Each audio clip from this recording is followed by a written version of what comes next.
السلام علیکم ناظرین، پولیٹیکل انسائٹ میں آپ کو خوش آمدید کہتے ہیں۔ ناظرین، جیسا کہ آپ جانتے ہیں کہ ملک میں مہنگائی کا ایک طوفان آیا ہوا ہے۔ حکومت کی طرف سے ٹیکسز کی بھرمار ہے جو عوام کو جینے نہیں دے رہی۔ عوام پریشان ہے، جائیں تو کہاں جائیں، کیا کریں، کس سے جا کے حل تلاش کریں، کچھ سمجھ نہیں آ رہا۔ عوام مہنگائی کے چکے میں پسی جا رہی ہے اور حکومت جو ہے ٹیکس پر ٹیکس لگائی چلی جا رہی ہے۔ اور جہاں تک بات ہے آئی ایم ایف کی، آئی ایم ایف نے جو ہے وہ ہاتھ اٹھانا شروع کر دیا ہے۔ ابھی حال ہی کی خبر ہے کہ جو آئی ایم ایف کی میٹنگ ہے اس میں پاکستان کا نام و نشان تک نہیں ہے، تو یہ بھی سوالیہ نشان ہے، اور عوام جو ہے حکومت پر تیار نہیں ہے اعتماد کرنے کو۔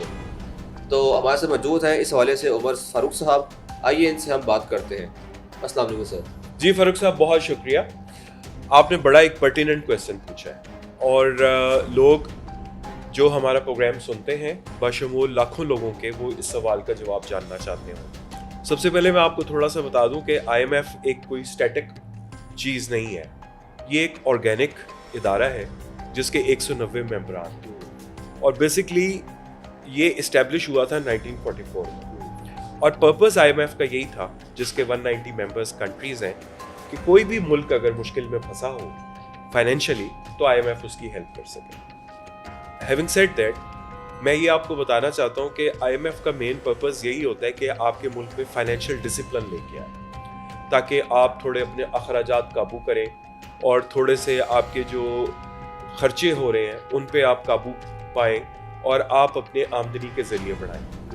تو یہ سارا فائنینشیل جو ہے نا سرکل اسی وقت سیٹ ہوتا ہے جب آپ کو کوئی اچھی ایک اسٹیچوری باڈی جو ہے، یا کوئی ایسی باڈی جو آپ کو فائنینشیلی ڈسپلن کر سکے، تبھی یہ ممکن ہے۔ اب یہ جو بات آپ کہہ رہے ہیں کہ آئی ایم ایف سے جو بات آپ نے کی تھی، ہم نے یہ بھی دیکھنا ہے کہ ہم کہیں سری لنکا تو نہیں بننے جا رہے، کیا ہم ڈیفالٹ تو نہیں ہو جائیں گے، کہیں ایسا نہ ہو ہم سب کے پاس چیزیں خریدنے کے لیے بہت سارے پیسے موجود ہوں لیکن چیزیں موجود نہ ہوں۔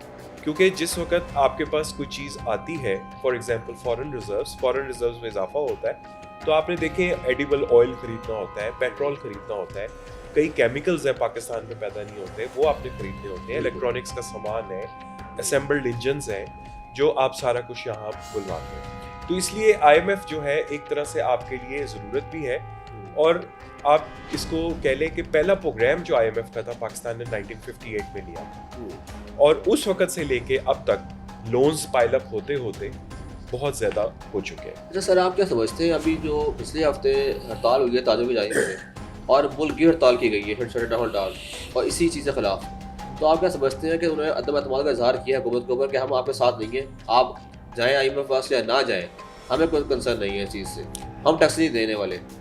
جی بالکل فاروق صاحب، بیسکلی تو اگر تاجروں کے ٹریڈرز کے پوائنٹ آف ویو سے دیکھا جائے تو انہوں نے تو عدم اعتماد کا اظہار کیا ہے، بالکل۔ لیکن فاروق صاحب آپ ہیں، میں ہوں، یا ہمارے سننے والے جو سامعین ہیں، جی سب سے پہلے تو ہم اپنے آپ سے سوال پوچھیں، کیا ہم ٹیکس پے کرتے ہیں؟ جی، کیا آپ فائلر ہیں؟ کیا میں فائلر ہوں؟ اگر آپ بھی فائلر ہیں، میں بھی فائلر ہوں، اور ہمارے جو سننے والے ہیں وہ بھی سارا ٹیکس پے کرتے ہیں، تو کیا وجہ ہے کہ پھر تاجر ٹیکس پے نہ کرے لیکن عوام ٹیکس پے کرے؟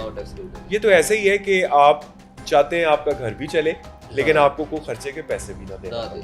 ابھی پچھلے دنوں میں ایک رپورٹ پڑھ رہا تھا، اس میں تاجر برادری نے جو ہے ٹیکسز جو پے کیے ہیں وہ کمپیئر ٹو وہ ٹیکسز جو عوام نے پے کیے ہیں اس میں بہت بڑا فرق ہے۔ تو میرا یہ خیال ہے کہ ایک اچھے سٹیزن ہونے کے ناطے اگر گورنمنٹ آپ سے بول رہی ہے کہ آپ ٹیکس دیں تو آپ کو ٹیکس دینا چاہیے، اس سے آپ کے ملک کا ہی فائدہ ہے نا سر۔ کیا کوئی طریقہ کار ایسا ہے کہ آئی ایم ایف سے جان چھوٹ سکے ہماری، کوئی اس کا آلٹرنیٹ؟ کیا محرکات ہوتے ہیں کہ حکومت وہ اسٹیپس لے جو ہم اس چیز سے جان چھڑا لیں؟ کیونکہ آئی ایم ایف بھی ہم آ کے دکھاتا ہے اب تو کہ یہ کرو وہ کرو، بلیک میلنگ ہوتی ہے جس سے عوام تنگ ہوتی ہے۔ سر کب تک چلے گا اس طرح؟ یہ آپ کا ایک بڑا اچھا سوال ہے فاروق صاحب، because in the long run ہر ملک کی یہی خواہش ہوگی کہ ہم اپنے پاؤں پہ کھڑے ہو سکیں۔ آئی ایم ایف سے چھٹکارا ابھی تو ایک بڑی فار فیسٹ سی بات لگتی ہے، بڑا ایک اٹریکٹیو قسم کا سلوگن ہے، لیکن ہمیں فی الحال تو یہی دیکھنا ہے کہ ہماری ضرورتیں کیسے پوری ہو سکتی ہیں۔ ہاں، آئی ایم ایف سے چھٹکارا ممکن ہے بشرط ہے کہ آپ اپنے پاؤں پہ کھڑے ہو جائیں۔ ابھی جیسے آپ پچھلے تھوڑی دیر پہلے پوچھ رہے تھے ٹیکسز جی اب اسی طرح یہی ہے کہ ایگریکلچر انکم جو ہے اس کے اوپر ٹیکس لگے, ٹریڈرز جو ہیں وہ ٹیکس نیٹ میں آئے. ابھی گرے اکانومی ہے, فار ایگزامپل آپ دیکھیں کئی لوگ ایسے ہیں جن سے جب آپ کچھ بائی کرتے ہیں تو اس کی رسید آپ کبھی نہیں لیتے. بہت سی چیزیں ایسی ہوں, ہر وہ ایگزیکٹلی ہر وہ چیز جو آپ نے کریڈٹ کارڈ سے یا ڈیبٹ کارڈ سے نہیں پرچیز کی, ایک بات مثال ہے, اس کی رسید نہیں ہے تو وہ گرے اکانومی میں چلا جاتا ہے. جب آپ کارڈ سے پیمنٹ کرتے ہیں تو وہ چیز جو ہے اس کا ریکارڈ آتا ہے. تو اسی طرح اگر آپ یہ ایگریکلچر انکم پہ ٹیکس لگائیں, تھوڑا سا آپ یہ ٹریڈرز حکومت کے ساتھ تعاون کریں.